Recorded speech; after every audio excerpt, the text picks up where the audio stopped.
past and present generations of this town are proud of their agricultural industry. Indeed, that in front of the People's Park strategically stood a bronze-finished monument of a giant farmer and a Carabao. While friends and family enjoy the wide space and cool winds of the park beside the Municipal Hall, they are greeted by the almost 20-feet landmark, reminding them of the town's history and the earliest form of living known in Bugallon.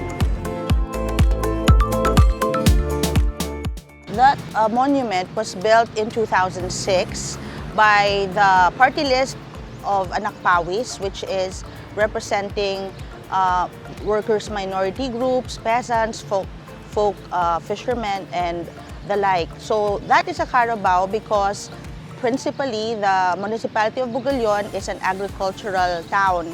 So our main produce are crops such as rice, corn, cassava, sugarcane, and vegetables. So being the Carabao, alam naman natin, yun yung national beast of burden ng ating country. So it's very representative of this agricultural town. That is actually called the Giant Farmer and Carabao Landmark. When you say Bugallon, it's associated with that landmark, with the Carabao landmark. People who are commuting or meeting up, they usually meet there at the Carabao of Bugallon.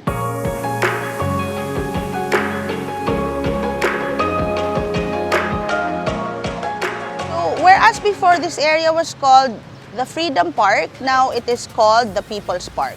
In our People's Park, there are actually a lot of activities being done here. Primarily, every Monday, the LGU holds its flag ceremony and it's being done here.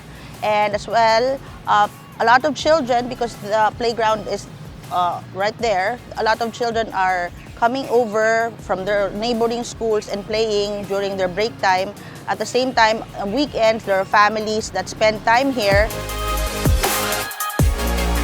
Summer season, and they can have a picnic, and they can also do photo shoots for their pre-debuts and weddings and all, because there are a lot of nice views around.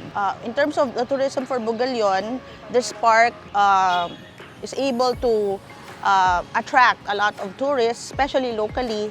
So it's a place where they can come over.